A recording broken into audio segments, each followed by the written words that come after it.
ہر بات کو نفاست کے ساتھ کہنا اور سمجھنا سیکھو، علم بھی آ جائے گا اور اخلاق بھی۔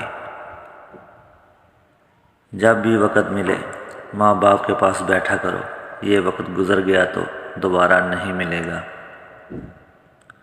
رشتوں کو جوڑنے کے لیے کبھی اندھا، کبھی گونگا تو کبھی بہرا بننا پڑتا ہے۔ سہارے تلاش کرنے سے بہتر ہے انسان خود کو مضبوط کرے۔ آپ کے اخلاق کی قدر بھی لوگ اس وقت کریں گے جب آپ کے پاس پیسہ اور طاقت ہو۔ غریب کتنا ہی خوش اخلاق ہو، اس کے اخلاق کو مجبوری سمجھا جاتا ہے۔ رب سے مانگنے کی عادت ڈالیں، کسی سے مانگنے کی ضرورت نہیں پڑے گی۔ لاکھ اختلافات کے باوجود گھر کے شیر کو مت مارو، ورنہ باہر کے کتے تمہارا شکار کر لیں گے۔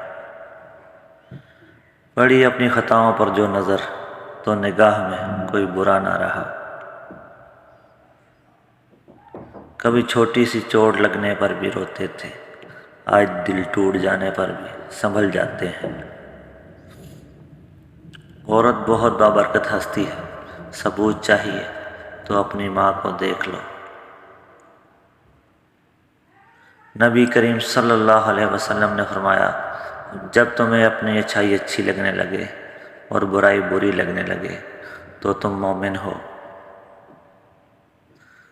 نبی کریم صلی اللہ علیہ وسلم نے فرمایا، یاد رکھو اللہ کی مدد و نصرت صبر کے ساتھ ہی ہے، اور ہر مصیبت و تکلیف کے بعد کشادگی ہے، اور بلا شبہ تنگی اور مشکل کے بعد آسانی ہے۔ جس طرح لوہا جو استعمال نہیں کیا جاتا زنگ آلود ہو جاتا ہے، پانی ایک ہی جگہ پہ کھڑا ہونے سے اپنی پاکیزگی کھو دیتا ہے، اسی طرح ذہن کا استعمال نہ ہونے سے ختم ہو جاتا ہے۔ اگر تمہاری ماں تمہارے غصے کی وجہ سے تم سے بات کرتے ہوئے ڈرتی ہے تو پھر تم پر افسوس ہے کہ تم نے اپنے ہاتھوں سے مغفرت کا دروازہ بند کر دیا۔